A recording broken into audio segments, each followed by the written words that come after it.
Hello everyone, I'm Dr. Kanishka Kaushik. Welcome you all on Toppers Top. So guys, this is third video of today of EPFO course. यहाँ पे basically हम periodic labour force survey को discuss करेंगे। देखिए ये जो सर्वे हुआ था ना, ये 2019 के टाइम पीरियड में हुआ था, बट अभी ये न्यूज़ के अंदर क्यों है, एक तो जून 2020 का जो हमारा करंट अफेयर है ये उसके अंदर था कि कोविड के टाइम में जिस तरीके से अनएम्प्लॉयमेंट बढ़ी तो उसका डाटा गिवन था, तो उस टाइम पीरियड में पूरा इसको डिटेल में दे रखा था।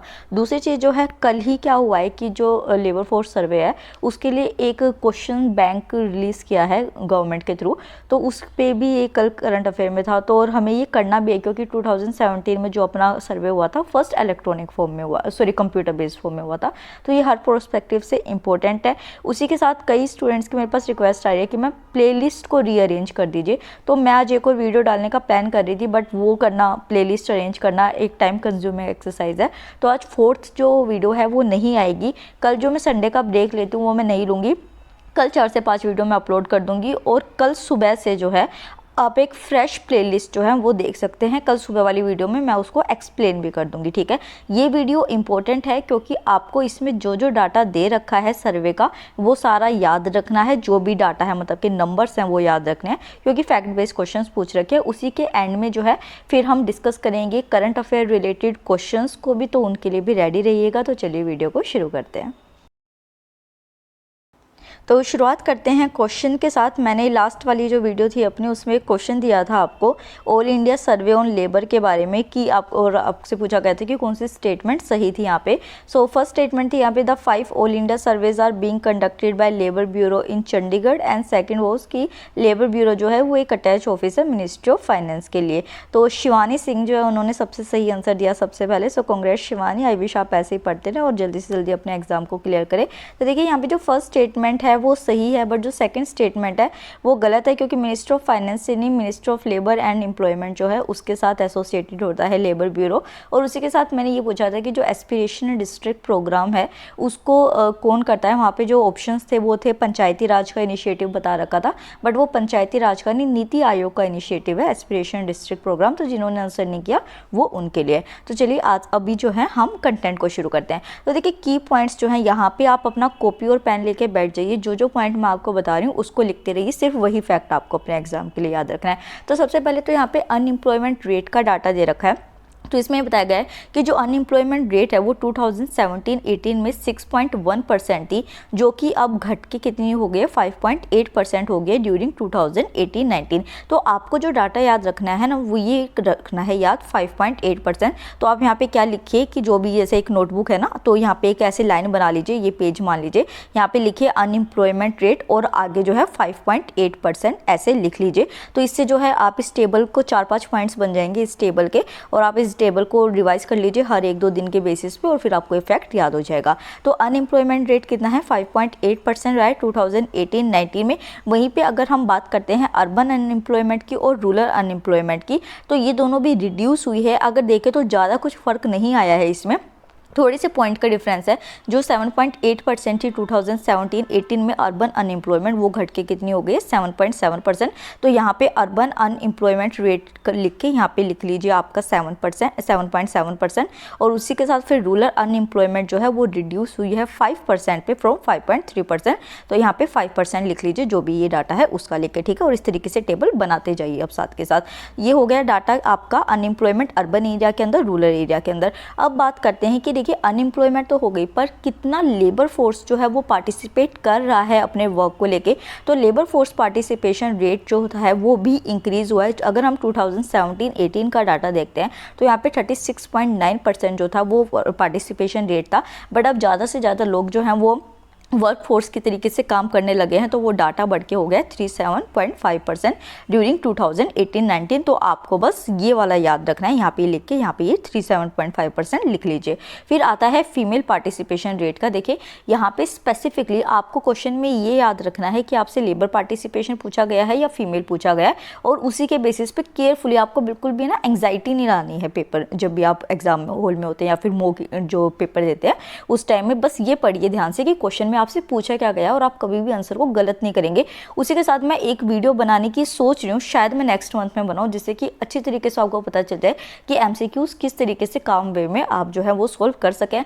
अगर आपको ऐसे कोई वीडियो चाहिए तो मुझे कमेंट सेक्शन में ज़रूर बताइएगा। तो फीमेल पार्टिसिपेशन रेट की बात करते हैं तो यहाँ पे भी जो देखा गया था कि 2017-18 में 17.5% जो था फीमेल पार्टिसिपेशन रेट, वो बढ़ के 18.6% हुआ है 2018-19 में। आपको बस ये वाला डाटा याद रखना है। उसी के बाद अगर हम टोटल देखते हैं कि एक पॉपुलेशन जो है उसके अंदर कितने वर्कर्स जो हैं वो काम करते हैं, तो पॉपुलेशन और वर्कर का जब हम रेशो निकालते हैं तो ये भी जो है इंक्रीज़ हुआ है और 2017-18 के परस्पेक्टिव से अब ये बढ़ के हो गया है 35.3%। तो आपको बस ये वाला डाटा याद रखना है। फिर बात करते हैं कि कौन कौन से इश्यूज हैं जिसकी वजह से अब ये करंट अफेयर के अंदर था 2020 के अंदर। तो देखिए क्या था कि अनएम्प्लॉयमेंट रेट जो है वो घट तो रहा है कंट्री के अंदर, पर वो इतना नॉमिनल घट रहा है कि उसका कुछ असर दिखाई नहीं दे रहा है। ऊपर से फीमेल अनएम्प्लॉयमेंट वाला इशू तो बहुत ज़्यादा एक ग्रोथ वे में रहता है कंट्री के अंदर। तो इस वजह से अनएम्प्लॉयमेंट जो है वो 2019 में एक कंसर्न में रही। और जब कोविड-19 फैला 2020 के अंदर, तो ये चीज़ तो सबको पता है कि प्राइवेट सेक्टर में तो कितनी बुरी तरीके से हालत हुई थी वर्कर्स की। तो 2019-20 में कोविड-19 की वजह से ये जो अनएम्प्लॉयमेंट वाला इशू था ये वर्सन हो गया था। तो उसके बाद जो है ये वाला डाटा आपको अच्छी तरीके से याद रखना है, रट लीजिए इस डाटा को। यहाँ पे monthly centre for monitoring Indian economy जो है उसने अपना एक डाटा निकाला था। एक तो आप इस सेंटर का नाम याद रखेंगे, दूसरा जो है इन्होंने कहा कि जो अनएम्प्लॉयमेंट रेट है इंडिया में वो शॉर्ट अप हो गया है, वो बढ़ गया है और कितना पहुँच गया है कि अगर आप जून 2019 का डाटा देखते हैं तो वहाँ पे अनएम्प्लॉयमेंट रेट कितना था, 7.87% था और वो बढ़ के मई 2020 के अंदर 23.48% हो गया था। तो आप देखिए कितना ज़्यादा डिफरेंस है यहाँ पे, है ना। तो ये जो 23.48% का डाटा है ये आपको याद रखना है और कौन से सेंटर के थ्रू ये रिलीज़ किया गया था, ये वाला डाटा आपको अपने एग्जाम प्रोस्पेक्टिव से याद रखना है, ठीक है। जब आप इस डाटा को लिखेंगे ना उस टेबल में तो आगे लिख लीजिएगा कि कोविड-19 टाइमिंग, ठीक है। तो उससे फिर आप कन्फ्यूज़ नहीं होंगे और आपको याद रहेगा। उसी के बाद जो है वो डिस्कस करते हैं कि ये जो पीरियोडिक लेबर फोर्स सर्वे है जिसके बारे में अभी हमने डाटा पढ़ा, ये है क्या, बेसिकली क्या है कि ये सर्वे जो है ये फर्स्ट कंप्यूटर बेस्ड सर्वे है इंडिया का, फर्स्ट। ये वाला पॉइंट्स अपने प्रीलिम्स के लिए अच्छे तरीके से याद रखेगा। और इसको लॉन्च किसने किया था, नेशनल स्टैटिस्टिकल ऑफिस ने किया था 2017 में। ये वाला पॉइंट जो है इससे 3 क्वेश्चन आपके फॉर्म हो जाते हैं। पहला तो लेबर सर्वे जो है कौन सा ऐसा सर्वे था जो कि फर्स्ट कंप्यूटर बेस्ड था, तो लेबर सर्वे हो गया। दूसरा किसके थ्रू लॉन्च किया जाता है, एनएसओ के, और कब किया गया था 2017 में। तो ये आपके 3 प्रीलिम्स के फैक्ट्स यहाँ पे बता दिए गए हैं। चौथा जो आपका प्रीलिम का फैक्ट है वो ये है कि ये जो फोर्थ सर्वे किया गया था कंप्यूटर बेस्ड, ये किसके बेसिस पे किया गया था, तो यहाँ पे अमिताभ कुंदू थे, उनकी रिकमेंडेशन पे जो है ये सर्वे कॉन्स्टिट्यूट किया गया था। तो इनका भी नाम आपको अच्छी तरीके से याद रखना है। फिर देखते हैं कि ये जो PLFS बनाया गया इसके ऑब्जेक्टिव्स क्या है, किस वजह से ये सर्वे किया गया अमिताभ कुंदू के कहने के बाद। तो यहाँ पे बेसिकली एस्टिमेशन करना होता है कि हमारे जो एम्प्लॉयमेंट और अनएम्प्लॉयमेंट के इंडिकेटर्स है हमारी कंट्री के अंदर वो क्या क्या हैं, किस स्पीड से वो चल रहे हैं। तो यहाँ पे जो इंडिकेटर्स देखे जाते हैं, इन इंडिकेटर्स के नाम आपको अच्छे से याद रखने हैं कि कौन कौन से, जैसे कि आप इसको ऐसे समझ लीजिए कि जो इंडेक्सेस हम पढ़ते हैं ना उसमें पैरामीटर्स याद रखते हैं, जो नॉर्मल सिविल सर्विसेज और पीसीएस के स्टूडेंट्स होते हैं, आपको उस तरीके से ये पैरामीटर्स याद रखने हैं यहाँ पे। तो यहाँ पे वर्कर पॉपुलेशन रेशियो है, लेबर पार्टिसिपेशन रेट है, अनएम्प्लॉयमेंट रेट है, इन सारों का एस्टिमेशन किया जाता है और कितने टाइम पीरियड के लिए किया जाता है। यहाँ पे अगर हम अर्बन एरियाज़ की बात करते हैं तो 3 मंथ्स के एक शॉर्ट टाइम इंटरवल के लिए ये एस्टिमेशन किया जाता है। और किस बेसिस पे किया जाता है, करंटली वीकली स्टेटस के बेसिस पे किया जाता है, मतलब कि एक हफ्ता जो है उसको कंसिडर किया जाता है। उसमें देखा जाता है कि ये वाले जो फैक्टर्स है ये किस तरीके से चल रहे हैं। 3 महीने के टाइम पीरियड के लिए देखा जाता है अर्बन एरियाज में। ये चीज़ भी याद रखनी है कि सिर्फ अर्बन एरियाज़ की हम बात कर रहे हैं। अगर हम बात करते हैं अर्बन और रूरल दोनों एरियाज़ के बेसिस पे, तो यहाँ पे एम्प्लॉयमेंट और जो अनएम्प्लॉयमेंट इंडिकेटर्स जो होते हैं वो यूजुअल स्टेटस और CWS दोनों में देखे जाते हैं। देखिए CWS तो हमने देख लिया क्या कि वीकली स्टेटस देखा जाता है। यूजुअल स्टेटस क्या होता है कि पिछले 365 दिन में जो है उस पर्सन ने कितनी कमाई करी है, क्या उसका पार्टिसिपेशन रहा है, किस तरीके की उसने एक्टिविटी रखी है, कितने टाइम पीरियड में वो एम्प्लॉयड रहा है, कितने में अनएम्प्लॉयड रहा है। ये जो है दोनों रूरल एंड अर्बन एरियाज़ के लिए एनुअली होता है। तो जो शॉर्ट टर्म बेसिस पे होता है वो 3 मंथ्स के बेसिस पे होता है और फिर जो एनुअली देखा जाता है और फिर इन दोनों को कंबाइंड करके एक सर्वे निकाला जाता है हर 5 साल के बाद, ठीक है। तो ये सारे पॉइंट्स याद रखने हैं। उसी के बाद जो है PLFS के जो है उसका किसके थ्रू रिलीज़ किया जाता है डाटा, वो पहले NSSO के थ्रू और अब जो है NSO के थ्रू निकाला जाता है। और ये जो होता है ये बेस्ड होता है quinquennial household socio economic survey programme पे। क्विनक्विनियल का क्या मतलब होता है, जो 5 साल की ड्यूरेशन के बाद सर्वे किया जाता है, तो हर हाउस होल्ड की सोशल इकोनॉमिक सर्वे के बेसिस पे जो डाटा मिलता है उस पर फिर ये सर्वे बनाया जाता है आपका। अब यहाँ पे कुछ टर्मिनोलॉजीज आती हैं। देखिए टर्मिनोलॉजीज बेसिक्स हैं, बट छोटा छोटा पॉइंट ऐसा होता है कि जिसमें कि आपको यूपीएससी ट्रिक करेगा। आपको चारों ऑप्शन सेम लगेंगे, बट एक छोटा सा पॉइंट होगा जिसमें कि आपका ऑप्शन जो है वो सही भी हो सकता है और गलत भी हो सकता है। तो यहाँ पे की टर्म्स को हम डिस्कस करते हैं। सबसे पहले देखते हैं अनएम्प्लॉयमेंट रेट को। तो अगर हम एक स्पेसिफिक डेफिनेशन अनएम्प्लॉयमेंट रेट की देखते हैं तो यहाँ पे देखा जाता है परसेंटेज ऑफ पर्सन अनएम्प्लॉयड। तो एक चीज़ तो आपको क्या याद रखनी है, यहाँ पे नंबर ऑफ पर्सन आपको अगर दिखे ऑप्शन के अंदर तो वो आपका सही नहीं होगा।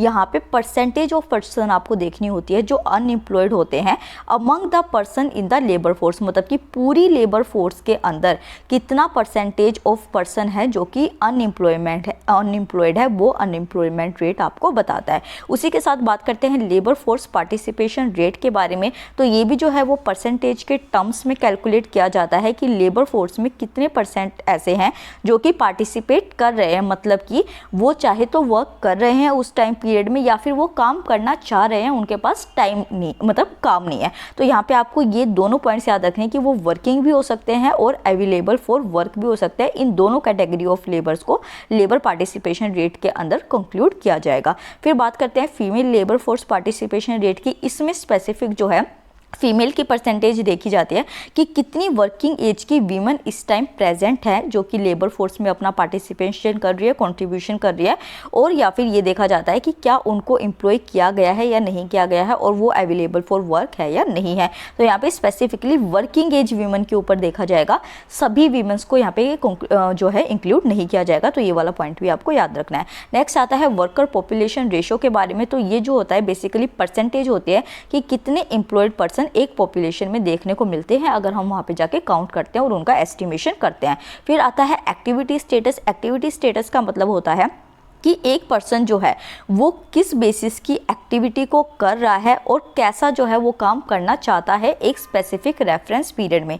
ये जो स्पेसिफिक रेफरेंस पीरियड है ये वीकली पीरियड भी हो सकता है या फिर आपका एनुअल पीरियड भी हो सकता है। तो उस रेफरेंस पीरियड में वो किस तरीके की एक्टिविटीज़ परफॉर्म कर रहा है ये उस पर्सन का एक्टिविटी स्टेटस बताता है। देखिए ये चीज़ आप कैसे समझते हैं कि जैसे कि जॉब जो है वो आज के टाइम में हर किसी को मिल सकती है 10-15 हज़ार की, बट हमें क्या होती है कि अपने जो भी हमारे सपने होते हैं उसके अकॉर्डिंग चाहिए होते हैं, अपने गोल्स के अकॉर्डिंग चाहिए होते हैं। तो ये होता है एक्टिविटी स्टेटस कि हम किस तरीके का काम कर रहे हैं, हमारे अंदर कैसे स्किल्स है। फिर आता है यूजर स्टेटस। यूजर स्टेटस में बेसिकली एक रेफरेंस पीरियड रखा जाता है लास्ट 365 डेज का सर्वे के डाटा से पहले का, और उसमें एक्टिविटी स्टेटस देखा जाता है किसी पर्सन का क्या है, उसी को हम यूजुअल एक्टिविटी स्टेटस कह देते हैं। और अगर हम करंटली वीकली स्टेटस की बात करते हैं तो यहाँ पे एक्टिविटी स्टेटस जो है वो reference period of last 7 days बस कैलकुलेट किया जाता है और उस बेसिस पे जो है डाटा ऑफ सर्वे दिया जाता है, उसको currently weekly status of the person कह दिया जाएगा। ये तो बात हो गई अभी तक की, हमने जो टर्मिनोलॉजीज पढ़ी जो आपके एग्जाम प्रोस्पेक्टिव से इंपॉर्टेंट है और स्टैटिक पोर्शन देखा। अब जो करंट अफेयर मैं कल की बात कर रही हूँ कि कल करंट अफेयर में था, तो किस लिए था ये कि लेबर और एम्प्लॉयमेंट मिनिस्टर जो है हमारे संतोष कुमार, एक तो संतोष कुमार जी का नाम आपको याद रखना है, मे भी पूछ लें यहाँ पे, संतोष कुमार गंगवार सॉरी अगर गलत बोल रही हूँ तो ये जो है इनके थ्रू इसको लॉन्च किया गया है। इन्होंने क्या किया है कि एक सॉफ्टवेयर एप्लीकेशन लॉन्च किया है और इंस्ट्रक्शन मैनुअल्स जो है वो लॉन्च किए हैं, जिसमें कि जितने भी ऑल इंडिया लेवल पे 5 सर्वेज हुए हैं ना, उससे रिलेटेड क्वेश्चंस जो हैं अब वो मिनिस्ट्री से पूछे जा सकते हैं। ये हमारा क्राइटेरिया होता है हमेशा सर्वे को करने के बाद। तो एक चीज़ तो आपको याद रखनी है कि ये जो सर्वे हुए हैं 5 ऑल इंडिया लेवल के, वो कहाँ पे हुए हैं, तो ये चंडीगढ़ के अंदर हुए हैं, जिसमें कि क्वेश्चनेयर्स पूछे जाएंगे। और 5 सर्वे कौन कौन सी कैटेगरीज के हैं, ये कैटेगरीज आपको याद रखनी है। सबसे पहले तो लेबर ब्यूरो के थ्रू जो है ये सर्वेस किए गए हैं, all India survey on migrant workers है। दूसरा सर्वे जो किया गया है वो है all India survey on domestic workers. फिर all India survey on employment generated by professionals, fourth आता है all India survey on employment generated in transport sector, and last यहाँ पे आता है all India quarterly establishment based employment survey. यहाँ पे जो है वो ये देखा जाता है कि जो एस्टेब्लिशमेंट है जहाँ पे 10 वर्कर्स से ज़्यादा या 10 वर्कर्स से कम एम्प्लॉयड किए जाते हैं वर्कर्स, तो उनकी एम्प्लॉयमेंट सिचुएशन कैसी होती है, ये all India quarterly establishment based employment survey में देखा जाता है। तो ये वाला पॉइंट भी आप अपने एग्जाम प्रोस्पेक्टिव से याद रख सकते हैं। लेबर ब्यूरो जो है वो क्वेश्चन में पूछा गया था कि मिनिस्ट्री ऑफ फाइनेंस का पार्ट है, तो वो मिनिस्ट्री ऑफ फाइनेंस का पार्ट नहीं है, वो अटैच्ड ऑफिस है ministry of labour and employment का। और ये जो है बेसिकली डाटा नीड्स को जितने भी वेरियस स्टेक होल्डर्स होते हैं उनको फुलफिल करता है लेबर एंड एम्प्लॉयमेंट की फील्ड में। कब से? सिंस 1920। तो 1920 ये जो ईयर है आपको याद रखना है। अब आते हैं क्वेश्चन टाइम पे। अब तक वीडियो पसंद आई है तो वीडियो को लाइक कीजिए, चैनल को सब्सक्राइब कीजिए। तो चलिए शुरू करते हैं। तो फर्स्ट क्वेश्चन जो है वो है कि कौन सा इंडियन स्टेट या यूनियन टेरिटरी है जिसने कि चरण पादुका कैंपेन जो है वो लॉन्च किया था ताकि जो माइग्रेंट लेबर्स है उनको असिस्ट किया जा सके। तो ये वाला क्वेश्चन जो है वो इंपॉर्टेंट है, इसको साथ के साथ नोट करते जाइए। अगर आपको नहीं आता है तो वेल एंड गुड, वरना फिर इसको क्वेश्चन को लिख के आगे उसके लिख लीजिएगा, ठीक है, जो भी आंसर होगा। ए है न्यू दिल्ली, बी है Chhattisgarh, C is Madhya Pradesh and D is Uttarakhand. तो एक बार वीडियो को पॉज कीजिए और इसे आंसर कीजिए। Okay done. तो यहाँ पे सही ऑप्शन जो है वो है सी, मध्य प्रदेश ने जो है चरण पादुका को किया है। बेसिकली जो स्टेट ऑफ मध्य प्रदेश है उसने एक न्यू इनिशिएटिव लॉन्च किया जिसका नाम था चरण पादुका कैंपेन। यहाँ पे बेसिकली जो माइग्रेंट लेबर्स थे जो कि नंगे पैर चल रहे थे, बेयर फुट चल रहे थे, उनको फुटवेयर्स प्रोवाइड की गई थी। ये इंदौर के एक पुलिस स्टेशन से शुरू किया गया और फिर पूरे स्टेट्स में जो है माइग्रेंट लेबर्स की इस तरीके से मदद की गई।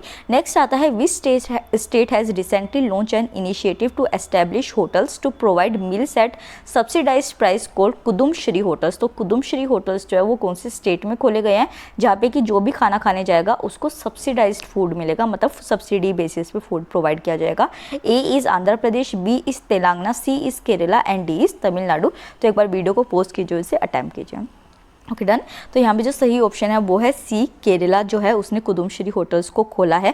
इसका जो मेजर एम है, इन्होंने अपने बजट में इस चीज़ को लॉन्च किया है to establish to provide meals as subsidised rate. यहाँ पे ₹25 के सब्सिडाइज प्राइस में जो है वो मिल्स प्रोवाइड की जाएगी और स्टेट गवर्नमेंट का ये इनिशिएटिव है ताकि पॉवर्टी एरेडिकेशन और वीमेन एम्पावरमेंट की जा सके। नेक्स्ट क्वेश्चन जो है ये आपको मुझे कमेंट सेक्शन में आंसर करना है।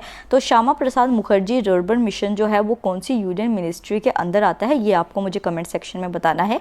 A is ministry of agriculture and farmer welfare, B is ministry of rural development, C is ministry of housing and urban affair and D is ministry of personnel public grievance and pension.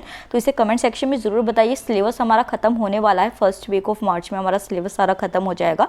इस वजह से अब मैंने practice question यहाँ पे डालने शुरू कर दिए हैं। फिर नेक्स्ट आता है और लास्ट क्वेश्चन आज का कि एज पर the recent data from the government what is the expenditure under the Mahatma Gandhi national rural employment guarantee act during 2017 to 2019-20। तो आपको बताना है कि कितना एक्सपेंडिचर जो है वो मनरेगा के अंदर किया गया है। First is ₹1.83 lakh crore, B is ₹0.83 lakh crore, C is ₹2.92 lakh crore and D is ₹0.92 lakh crore. तो एक बार वीडियो को पॉज कीजिए और इसे आंसर कीजिए। Okay done.